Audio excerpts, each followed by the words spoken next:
You probably grew up hearing, it's not whether you win or lose, it's how you play the game. But do you believe it?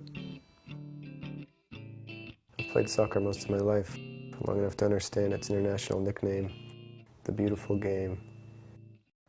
My favorite setting is an informal one, a pickup soccer game where anyone can just show up and play. Soccer is practically a religion in most of the world, so these games could be the most diverse gatherings in the country.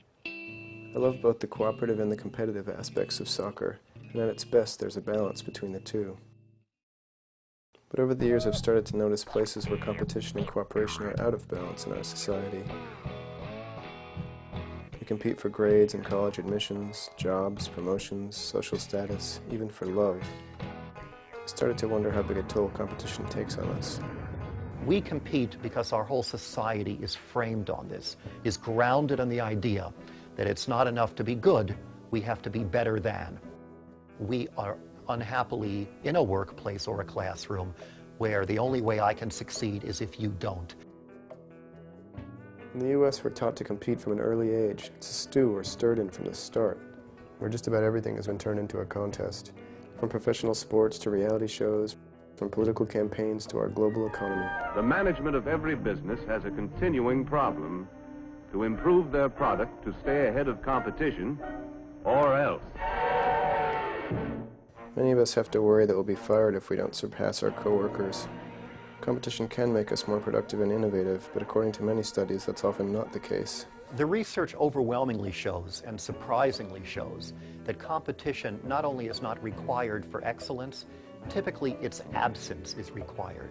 The more that a given task requires ingenuity and creativity and problem solving, the more competition typically holds people back from doing their best work. I often hear that competition is just human nature. It's part of natural selection and the survival of the fittest. But a growing number of evolutionary biologists, such as Robert Trivers, believe that cooperation has played an equally important role through a mixture of kinship, reciprocity, and mutualism.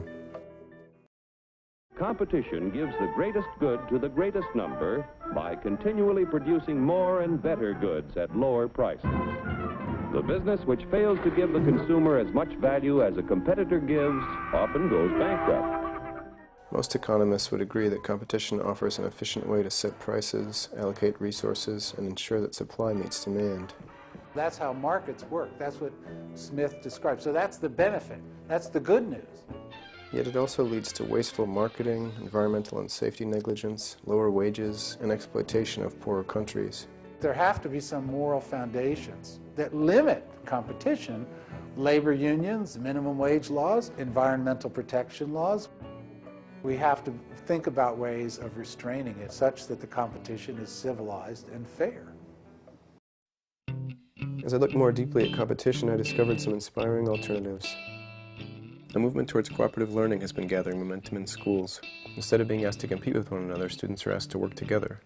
One person's success depends on another's. It's called positive interdependence. David and Roger Johnson at the University of Minnesota looked at hundreds of studies conducted over the past 90 years and found overwhelming evidence that cooperative learning resulted in higher levels of reasoning and more effective problem solving. Not to mention the kids had higher self-esteem. In that competitive workplace, the workers try to rise on the ladder in the hierarchy of the business. There's an ongoing international movement to form worker-owned cooperatives, thriving businesses in which there is no hierarchy. When we're a true collective and we all basically get paid the same except for seniority, there's really nowhere to jump to. In a more competitive environment, you've really got one or two people making decisions about who they think has potential, who they're going to allow to learn new things, who they're going to give more responsibility to, who's going to get a raise. Here, we make those decisions together. There are alternatives to competitive games as well. These games don't require that some people lose for others to win. Games were defined as necessarily competitive, and yet it's easy to change games so that they're inclusive. And one of the first games that I restructured was musical chairs. So 20 kids, one winner.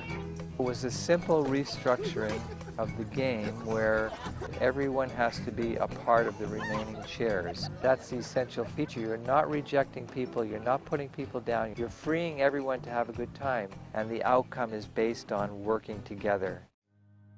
In Myanmar, they play a non-competitive game known as Chinlone, which is similar to the Japanese game Kimari and some of our modern footbag games. It sure doesn't take competition to inspire mastery. Competition.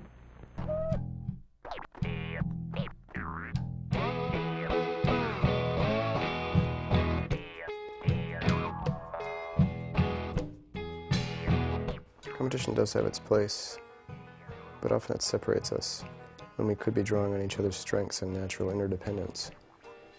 Imagine a political debate where instead of tearing apart each other's ideas, the candidates use their combined knowledge and leadership to solve problems. Imagine students working together, scientists sharing ideas, artists sharing materials, knowing the difference between winning and succeeding. The word compete from Latin literally means to strive together. In the end, I'm going to keep playing pickup soccer as long as I am able. But I'll remember why I'm there and enjoy the miracle and grace of the human body, moving, refining, mastering, dancing, assisting, striving together.